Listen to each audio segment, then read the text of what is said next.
Hello and namaskar viewers, I am Sanjeev Pandya welcoming you to this week's edition of the Business Talk with Ajay right here on ITV Gold.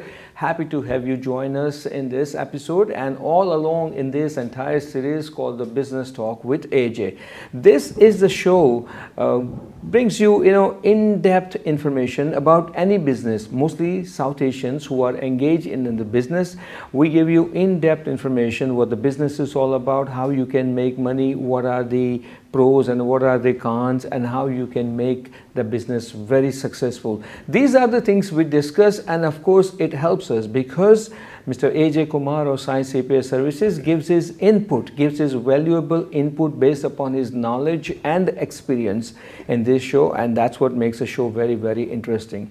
The show is brought to you by Sai CPA Services, a full-fledged professional accounting firm located in the state of New Jersey with multiple locations. Not only taxes, but they can help you in a wealth planning, investment planning. They can advise you in that matter as well. And this may be the right time to contact them before the end of the year, so that way you can plan putting your money away, invest your money such a way so you can reduce your tax liability. And other than that, any tax matter, personal or corporate tax matter, you can give them a call at 908-380-6876 or visit their website saicpaservices.com. With that note, I'd like to welcome Mr. Ajay Kumar. Ajay, good to have you, and thank you for being here. Absolutely. Thank you, Sanjeev. Sure. Very well. As we continue to give so much information on various businesses, now let's look into the other side of the business. When I say other side of the business, that means number one question is, how much is your business worth? That means, how much is the business worth depends upon a business valuation. You may hear stories in the news that this company was bought by that company because the valuation was so much and the valuation was so much. How does the valuation work in the businesses, and what are the key points to have your business valuated, and so that way you can build up a goodwill and you can have a higher price for your business? So we're all going to discuss that, and Ajay is going to give us a lot more information. So Ajay, first of all, how important is a valuation? I think it's extremely important for a lot of small business clients. As much as we are all working hard to feed the family, at the end of the day, this is your baby. This is what you have created all your life. When you retire, if you can sell it off, if you can get some money out of it, this is your retirement plan. Government is not going to give you any pension. Your business is what is going to feed you after you have left the business. And from that perspective, knowing what can change your business value, how do you increase the business value while you are working on your business is extremely important. If you can understand those factors, if you can learn those factors and consciously work on those factors to improve the business value, then by the time you retire, you are sitting on a golden egg. And you retire, you have some money, either you sell it on an installment plan, you sell it outright, and you have X amount of money that you can use for your retirement. Okay, so that is the important part of it. Now let's talk about mergers and acquisitions, because these are the things really happen in the businesses. Either they merge, or either they are acquired by so-and-so, right? Or either they are purchased by so-and-so. So now let's go with it. With the mergers and acquisitions, what are the key points? Absolutely. So if you take a step back, a lot of businesses acquire other businesses. A lot of people retire and they sell their businesses to other similar businesses, and the concept is referred as M&A, mergers and acquisition practice. In a typical M&A kind of situation, we look at synergistic value. So for example, let's say if I'm trying to sell a CPA practice, my practice has more value to another accountant than to somebody who is not an accountant. So if somebody who is not an accountant try to buy my practice, they're only looking at the cash flow, but they may not be able to retain a lot of intangible assets, a lot of clients. But if another accountant is to buy the accounting practice, my practice, not only they will be able to retain a lot of clients, they can create something bigger.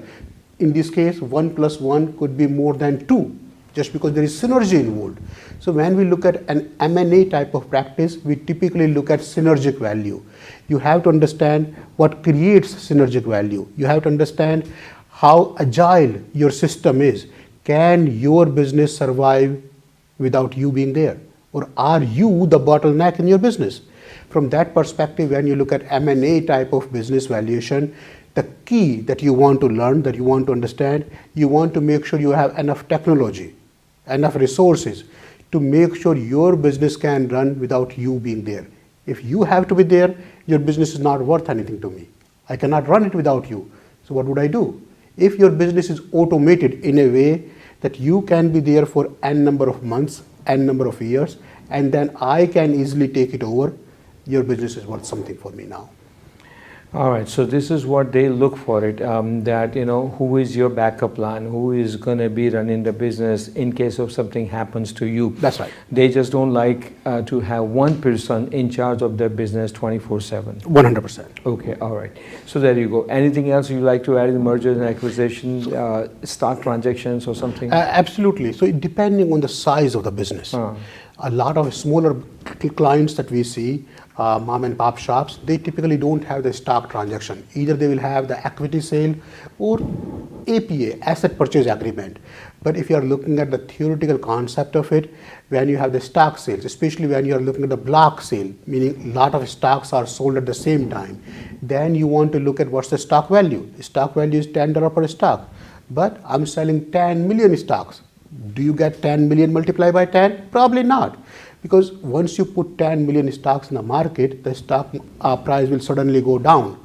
So that's when you start looking at fair market value as opposed to synergic value.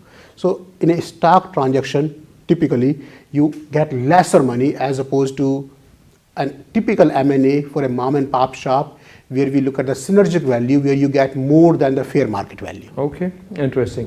So after merger and acquisition, and now let's move into litigation process. Business valuation and of course litigation also an important part of it. So what are the important points? You're right. It's unfortunate, but it happens all the time. People get married, people get divorced, and we'll talk about divorce as well. But let's talk about the shareholders litigation, when you have 2 partners, 3 partners, and they want to move on their different path. Now they have a business that they all created, and now they want to split it out somehow. They want to create a valuation. The problem here is a lot of time the business needs both of them to survive. When one partner is moving out, or both partners are moving in their separate way, both partners are suffering.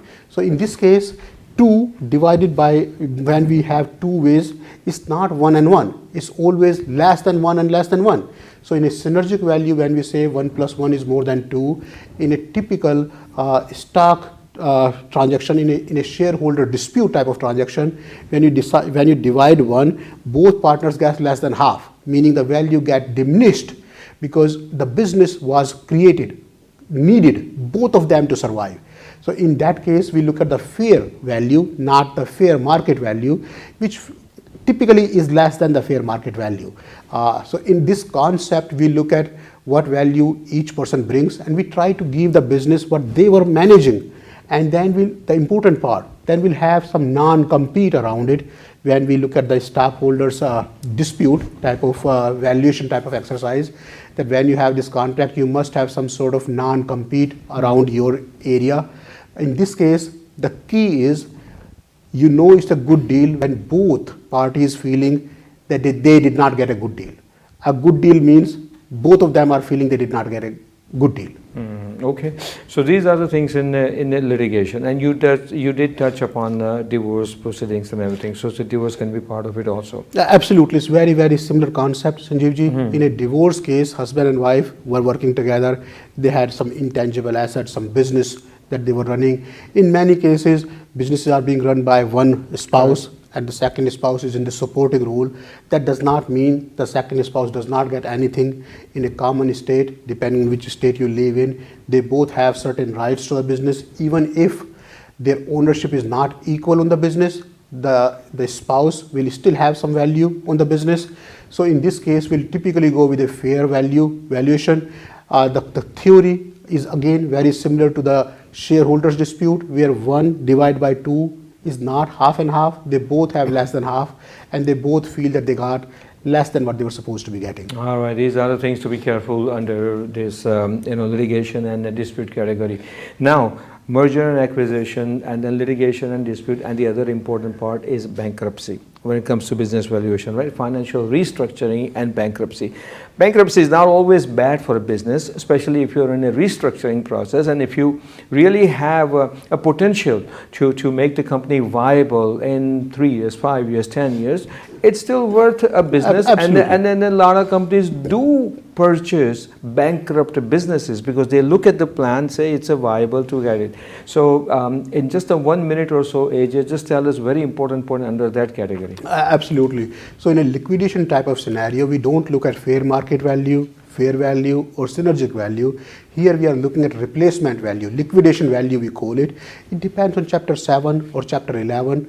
I mean, it's not a legal show, but bankruptcy is not all that bad. If you are restructuring your business, as Sanjeevji rightly mentioned, sometimes you get ahead of the game because you had some debts that you can restructure, you can pay less than $1 for $1. Yes. And in that case, it gives you some breathing room to survive, to come back on your feet again. So in a typical liquidation, bankruptcy kind of cases, we will look at replacement value. If you were to replace this asset, how much can you sell it for?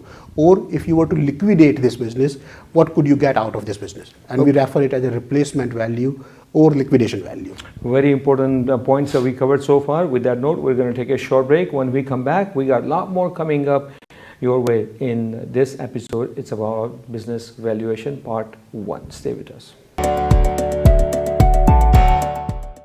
Welcome back to the second half of the Business Talk with Ajay. This week we are discussing business valuation. Ajay Kumar, CPA and MBA with Science CPA Services for over 30 years, is giving us in-depth information on this business valuation. Business valuation is very, very important for your business. Whether you have a small business, mid-sized business, or even a large business, you know business valuation is very important. And to have a right person to value your business, that is also extremely important. And for business valuation matter for your business, if you need any assistance or guidance in that direction, you can definitely contact Science CPA Services. Just ask for Ajay Kumar at Science CPA Services regarding any matter but business valuation also, and they will guide you. They can be reached at 908-380-6876. All right, Ajay, before we continue where we left off in the first half, my question to you is, I heard you saying a couple of times fair market value, fair value, shareholder value. Why are these values different, and what is the main purpose of these different values? Absolutely, I'm glad you asked. I should have clarified it earlier, Sanjeevji. So there are 4 main type of valuation that we are looking at. Fair market value is basically what a typical person will pay for that type of asset in a fair market, in the sense when there is nobody is pressured, it's a fair game, arm length transaction. How much is somebody, hypothetical buyer, willing to pay? A fair value is not same as fair market value. A fair value is typically seen as a specific situation, a specific buyer, meaning in a divorce case, we look at a fair value, because what a spouse is willing to pay or willing to give is not going to be same as someone else. So in a typical shareholders dispute, 2 people are working together, what they know about each other, what they know about business is not something that a hypothetical third party will be willing to pay. So we have a situation where we look at fair value, not fair market value. Fair value based on certain hypothetical exact situation for this person only.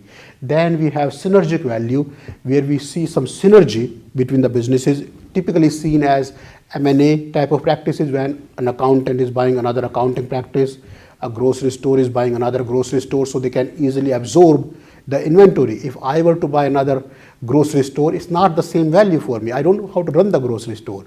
But if I were to buy a CPA practice, I can easily take those customers and merge them into the same practice. So I see some synergy. That's synergic value. And the 4th value we talked about in the bankruptcy case is the liquidation or replacement value, where we assume all the assets are being liquidated, sold out or replaced. In that case, what would be the valuation? So they are typically high level. And they are all important depending upon, depending on the situation. Depending on the situation and the business. Okay, now let's continue this business valuation more. We covered about 3 points earlier. Before the break, we're going to continue to cover more.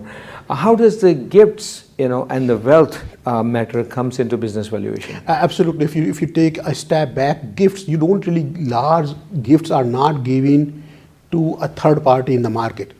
There is a related party transaction. Gifts are given to the next generation, Yes. the family members.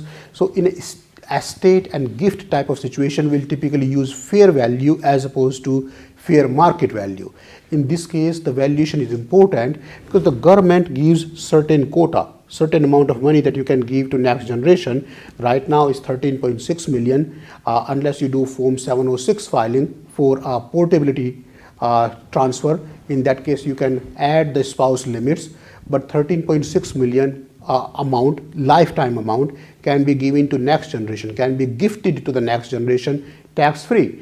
If you have a business worth more than 13.6, then you have to be concerned about tax planning, that you have to be thinking about tax planning in advance. So from that perspective, valuing the business is very important. You value the business based on fair value standard, and then you see 20% goes to my son, 20% goes to my daughter, my total business is worth $10 million, so 20% is $2 million. No, that's not how it works.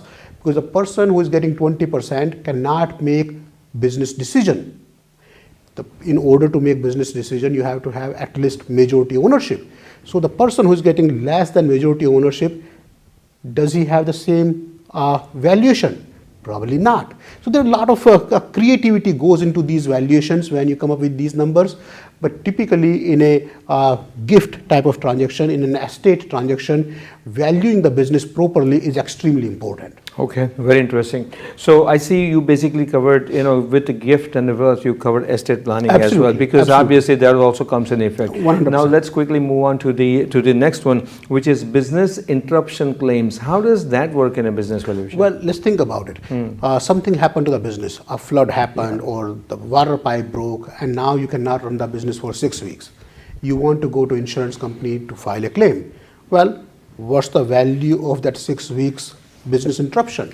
You have to have a valuation guy coming in who will look at the potential cash flow that you are getting, the cash flow that you can still get because it's only delayed, not lost, and then the cash flow that you will not get. There's an opportunity cost, there's an intangible cost in this type of situation that's built in. So you will be looking at fair value transaction, fair value of the valuation method to see what did the business lose by not having the proper service, by not being able to serve the clients, and the opportunity cost, the cash flow cost is built into this business interruption valuation claim, and typically used when we go for the insurance company. Insurance company will need a certified valuation expert to be signing the report. But this is one of the least likely thing, very least likely. It depends on the size of the business. I know, and then depends on the location of the business. Depends on the location, depends on the size. It's not as uncommon. Actually. Correct. Okay. All right. Now let's go to the next one. As you know, AJ and everybody else, that today's business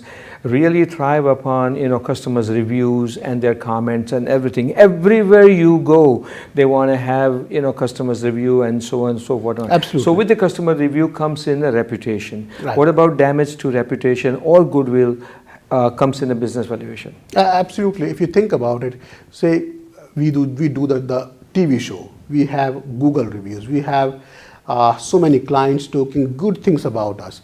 That creates a persona, that creates a feedback in the market. These guys know what they're doing.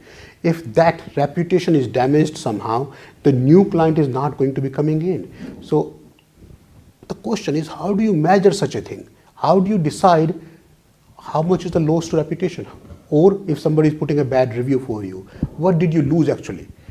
The theory behind this thing is you measure the cash flow, how much cash flow or how much growth you were getting prior to this incident, what you have lost, what cash flow do you have now, how many customers are not coming into you right now, and is this a temporary thing or is this going to last for some time? Then you try to value the difference between the cash flow for that duration that you estimate this incident, loss of business or reduction of business, basically, yes. is to last. And based on these two methods, initial cash flow versus the new cash flow, the difference between the two, based on the duration, you try to calculate the damages based on the reputation that you have lost. So, and that's how you claim, and that's how this is typically used in the legal cases, in the court cases. And also restaurant business, and it does happen where there's a a lot of retail businesses. Absolutely. All right. So now let's talk about business growth and expansion. If somebody has planned for business growth and expansion, in valuation, you also add that point as well. Yeah, absolutely, 100%. As we were discussing initially, you're growing the business. Wouldn't you want to know what factors help you grow the business? And as much as we want to tell you do this, this and this, it's all case sensitive. It depends on your business type. For an IT consulting company, the factors are completely different than the restaurant, grocery store and accounting practice. In some cases, reputation is extremely important. In some cases, it's important but not as important. When you look at the grocery store, do you really care about the Google reviews as much as you care when you go to an accountant? So for each business, the factors, the drivers are going to be different. But when you are thinking about your business growth, expansion, is very make important. sure you know the factors. Correct. Yes. What helps you grow your business, what helps you improve the valuation for your business, so you can consciously work on them and eventually either go through M&A, exit plan, sell the business, give the business to the next generation. All of them, it will help you get to the next level. All right, quickly, we got 2 minutes, less than 2 minutes left, and we got 2 points to cover. Sale of business. When somebody is trying to sell the business, obviously that also comes in valuation, that the owner wants to sell the business in next 1 to 3 years or something like that. Absolutely. So think about it. When you have the right valuation in place, you will get more money for the business. We come across a lot of clients. I want to show more profit. Why? Up until yesterday, you were fighting with me to show more expenses. Oh, I'm trying to look for an exit strategy. I want to be selling the business 2 to 3 years. More profit you show, more revenue you show, more cash flow it creates, and more valuation it creates for your business. So you will find yourself in a situation where people know that they will think about an exit strategy. They want to sell their business in 2 years, 3 years, and you have to start this plan a little bit in advance, 2 to 3 years in advance. You can't really say, I want to sell my business next month, what can I do now? If you have 2 to 3 years, then you can plan it properly, plan it right, improve the business valuation, and then get a buck out of it. Now, last point, when you really plan it well and everything, the last important point, which is obviously one of your favorite, taxation. How does the tax issue affect in a business valuation? Actually, it helps if you do it smartly. More money you invest into your own business, less taxes typically you end up paying. It depends on the business type, it depends on the legal structure of your business, but the theory behind it is more assets you have, more diversified your business is, more depreciation you can claim from your tax perspective, and more cash flow it creates because you have more assets creating the cash flow. Cash flow is created by the assets you have in the business. So if you do it smartly, a proper business growth strategy will help you save the taxes as well. All right, 1 minute to go, and one last question I have. When do you think business owners think about having their business valuated? A lot. It depends on the personality. I mean, I have seen people doing the business valuation every year just to make sure they understand how the business is doing, how the business is growing. And I have seen people doing business valuation only when there is a need, when they are going for a will and estate, when they want to create a trust, or when they have a legal dispute, or when they have a shareholder dispute, or when they have when they have a divorce or a situation that's forcing them to do business valuation. But the reason we are having this episode is to help you understand. You need to be knowing the value of your business. You need to understand. Year. So basically every year, every so often, you need to know, not because somebody is forcing you. Correct. So you can improve the value of your business. If you're sincere about business, then do it every year. Absolutely. With that note, we come to the end of this episode. Once again, viewers, any question you have regarding this business valuation for your business or any tax-related matters, do contact Science CPA Services, 908-380-6876 or sciencecpaservices.com. Ajay, with that note, I'd like to thank you so very much. I am Sanjeev Pandya, wishing you all happy days ahead. So long. Thank you.